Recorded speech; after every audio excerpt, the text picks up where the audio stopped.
Headache, how to get better easily.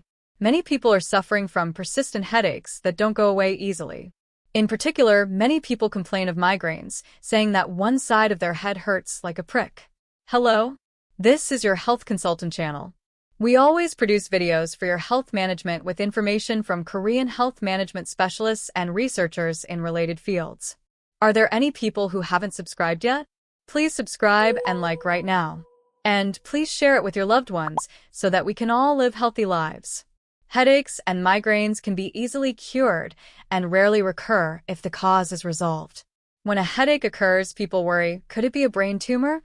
And go to the hospital to get an MRI, but most of them do not have any particular abnormalities. However, the pain still does not go away. Why is that? We will introduce an easy way to cure headaches, a common national disease. Pain occurs because of poor circulation. If circulation is good, there is no pain, but if communication is blocked, pain occurs. Headaches are the same. If the blood circulates and communicates smoothly, there is no pain, but if the autonomic nervous system is malfunctioning due to tension, stress, overwork, or overeating of unhealthy foods, the blood vessels shrink, or if there is a lot of waste in the blood and circulation is poor, pain occurs. The tissue most sensitive to oxygen in our body is the brain cells. Brain cells die if they are not supplied with oxygen for 3 to 4 minutes. If there is a lack of oxygen, the body experiences great pain and cries out, "Please send me some oxygen."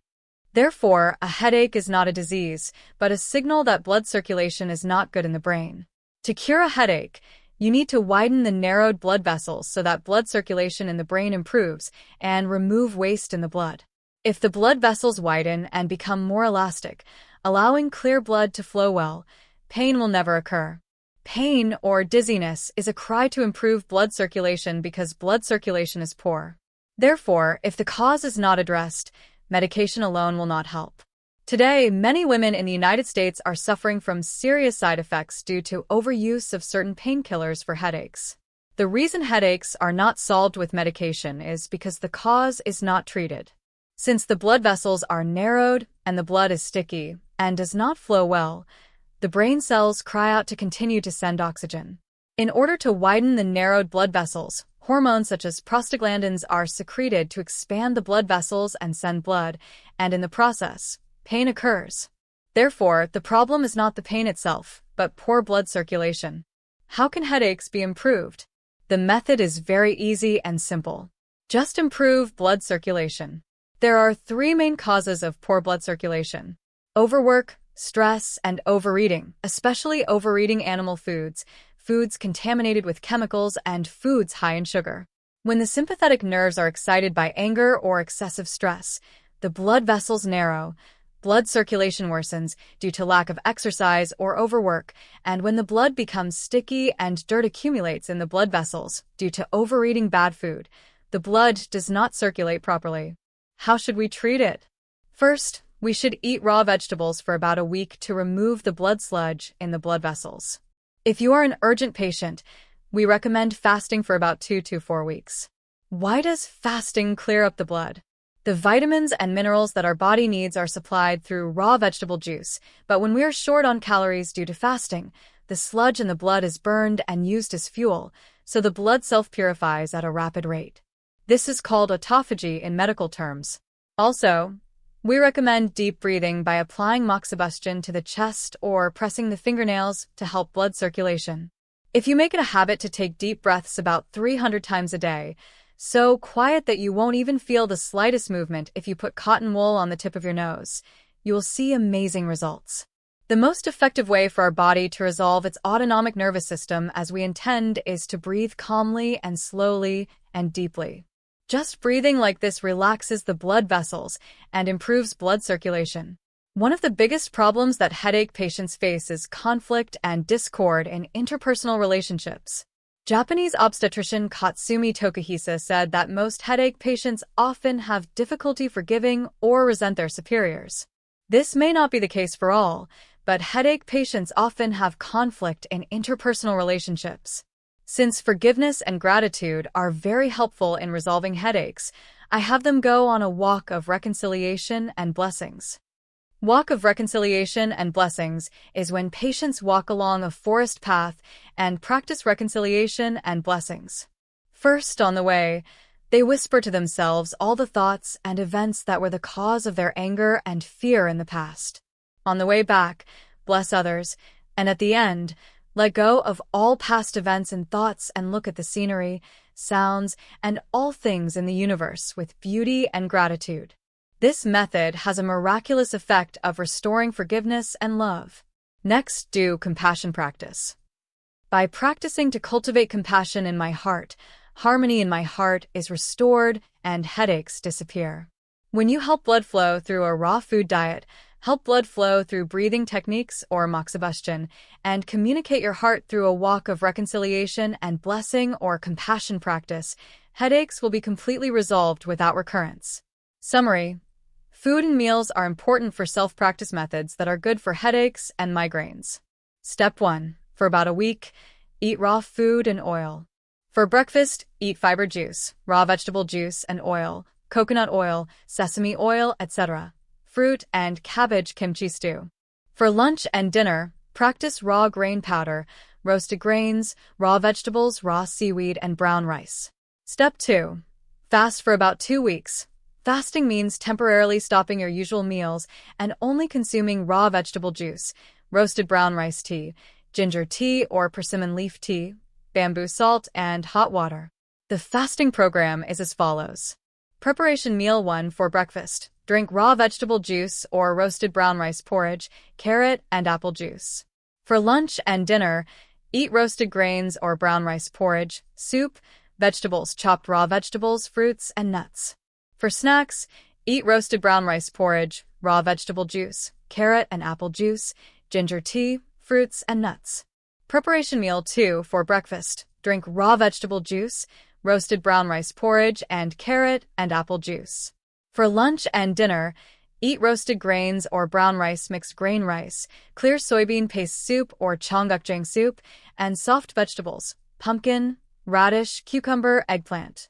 For snacks, eat raw vegetable juice, carrot apple juice, and roasted brown rice porridge. Fasting: drink roasted brown rice porridge and raw vegetable juice frequently. Fasting can be decided on 3, 5, 7, or 10 days depending on individual circumstances. Mimgum recovery diet: for breakfast, eat raw vegetable juice, stir-fried brown rice porridge, and carrot apple juice.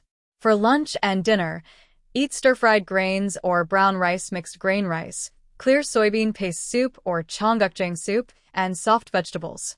For snacks, drink stir-fried brown rice porridge, raw vegetable juice, carrot apple juice, and ginger tea. Porridge recovery meal: for breakfast, eat raw vegetable juice, roasted brown rice porridge, and carrot apple juice. For lunch and dinner, eat roasted grains or brown rice porridge, soup, vegetables, sliced raw vegetables, fruits, nuts, etc. For snacks, eat roasted brown rice porridge, raw vegetable juice, carrot apple juice, ginger tea, fruits, nuts, etc. Step 3. Maintain a natural plant-based diet centered on raw vegetables or brown rice for a long time. Choose 4 to 5 kinds of organic leafy vegetables of various colors and 4 to 5 kinds of root or stem vegetables. Wash them well, then cut the vegetables into thin strips and mix them in a large bowl.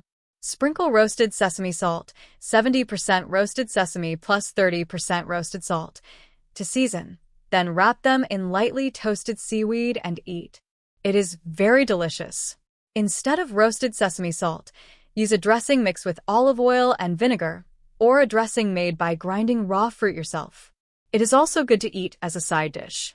You can use a sauce made by mixing vinegar, soybean paste, roasted salt, onion, perilla, sesame, garlic, apple, etc. in a mixer as a dressing. It is even better when eaten with seaweed such as raw seaweed, kelp, laver, and laver. Exercise and rest are important. First, walk barefoot in the sun for more than an hour during the day and go to bed early at night to get enough rest. Second, it is also good to do fingertip plucking. Fingertip plucking is especially good for migraine sufferers. It is a method of squeezing blood by lightly pricking the tip of the finger with a sterilized needle or a sharp needle, such as a bloodletting needle. Pluck all 10 fingers, the thickest part of the center of each nail, and the middle point about 2 millimeters below the nail. For reference, the current average life expectancy of Koreans is 90 years for women and 86 years for men as of 2024, which is one of the longest average life expectancies in the world. It has increased by a whopping 5 years compared to 10 years ago, and the average life expectancy of Koreans is increasing every year. You too, please always watch our Health Digest videos to maintain a healthy life. In emergency situations such as seizures, high fever, coma, and shortness of breath, if you prick your fingertips, dark red blood will come out, and you can squeeze this blood. It can especially help relieve high fevers and seizures in children, and people who have lost consciousness, such as fainting, can quickly wake up. Since seizures and fainting can occur when the body is full of heat or when blood circulation is poor, you can easily get better by pricking one part of the body with a needle to remove heat or clear blocked blood vessels. When you prick your fingertips, sometimes a lot of blood comes out and sometimes very little. If blood comes out, there is no problem if you continue to squeeze, and once all the blood has come out, it will not come out even if you squeeze it hard. The blood that comes out at this time stays in the body and is not good blood. The longer a person has been fainting, the less blood comes out even if you squeeze your fingertips. This is because the blood vessels in the fingertips or toes contract excessively and blood does not circulate. When our body is in an emergency, we can see that blood does not circulate well to the extremities. At this time, if you continue to pinch your fingertips 2 or 3 times and sweep from your shoulder to the bottom of your arm, blood will come out. If you suddenly collapse from a stroke or suddenly complain of chest pain due to myocardial infarction, it is good to pinch your fingertips and toes while the ambulance arrives. It is also effective when you have severe dizziness or numbness in your hands and feet, and it is even more effective when combined with a raw food diet or fasting. Third, moxibustion on the front chest. This method was learned from Dr. Ando, a Japanese internist, in the 1980s. You can see great results without side effects. It is especially effective for various diseases such as heart disease, sympathetic nervous tension, chronic gastrointestinal disorders, gastroesophageal reflux disease, depression, insomnia, anxiety, neurosis, panic disorder, chronic fatigue, and migraines. Anyone can easily do it at home. Here are the tips. Press the center of the chest, where the line connecting both nipples and the midline meet, with your finger to find the point where you feel pain. You should check while lying flat. Place a soft moxa the size of half a grain of rice on that spot and burn it with a lit incense. Apply 20 to 50 moxa to the same spot a day. Continue applying moxa in this manner for a month. If you have severe heart disease or depression, it is okay to do it for several months or long term. Occasionally, blisters or scabs may form on the moxa area, but there is no need to sterilize it as it is not an inflammation. You must use soft moxa. The size should not be larger than half a grain of rice. Since it is a repeated method of briefly stimulating, you should never apply heat for a long time with moxa that burns for a long time. Fourth, take a deep breath and stimulate your fingernails. Press your fingernails for 2 to 3 minutes while taking abdominal breaths. This is a good way to relax the sympathetic nerves that are excited by tension and stress. Exhale deeply and press your fingernails hard. Press until it hurts a little. Press until you can no longer exhale, and stop pressing when you hold your breath. Continue to press the tip of the next finger while inhaling, and it takes about 3 minutes to do all 8 fingers except the ring fingers on both hands. It has the effect of restoring the balance of the autonomic nervous system, relieving tension, and enhancing immunity in a short period of time. It is especially good for high blood pressure. It helps control blood pressure. Fifth, take a cold and hot bath. A cold and hot bath is a bathing method that alternates between a cold bath of 14-15 degrees Celsius and a hot bath of 41-43 degrees Celsius for 1 minute each. If you sweat too much in a hot bath, your body may lose moisture, salt, and vitamin C, and an imbalance in the acidity and alkalinity of body fluids may also occur. Cold and hot baths help prevent sweating, maintain acid-alkaline balance, detoxify the whole body, and enhance immunity. First, go into cold water for 1 minute and then go into hot water for 1 minute. Usually 7 to 11 times is good. However, start with cold water and end with cold water and keep 1 minute each in cold and hot water. If you have only one bathtub, fill the bathtub with warm water and you can use a shower for cold water. Sixth, do capillary exercise. After walking or working all day, your legs and feet swell or become heavy in the evening, and your kidneys are also burdened. If you do capillary exercise for 1 to 2 minutes before going to bed, your feet will feel lighter and you'll be able to fall into a good sleep. If you do capillary exercise for 1 to 2 minutes every morning when you wake up, your whole body, including your hands and feet, will feel lighter and refreshed. About 70% of the capillaries in our body are distributed in the arms and legs. Raising your hands and feet and shaking them slightly will improve blood circulation by increasing the circulation of the capillaries in your hands and feet. The trick is to lie flat on your back, raise both hands and feet straight, and shake them quickly. Mind and stress management are also important. First, take a walk of reconciliation and blessing. You can do this on a mountain path, a forest path, up and down stairs, or even indoors. First, decide on the direction you will walk and your destination. As you walk toward your destination, whisper to yourself every step of the way the actions, thoughts, or intentions that motivated you to be afraid or angry. Include everything you didn't want to say, made you feel guilty, tried to rationalize yourself, or needed to make excuses. When you return from your destination, whisper blessings like "be happy" to someone with every step you take. Let go of all your past thoughts and events and look at all your current situations and things with admiration and gratitude. Second, try to restore your grateful heart. Continue until you regain a heart of sincere gratitude toward your parents, spouse, other family members, and even all the objects of uncomfortable feelings, and love and gratitude are restored. Here are the tips. Sit comfortably and first express gratitude to your parents. Father, thank you. Mother, thank you. Repeat this out loud. Following your parents, repeat, Mr. So-and-so, I love you. Thank you. Out loud until you regain a heart of gratitude toward your spouse, family members, and even the objects of uncomfortable feelings. It is recommended to continue for more than an hour. You must know that words and intentions have great power. Was today's content helpful? Don't forget to subscribe and like and set notifications, and be sure to click all of them right now. I will come back next time with more useful content with substantial information from Korean health management experts. Thank you for watching.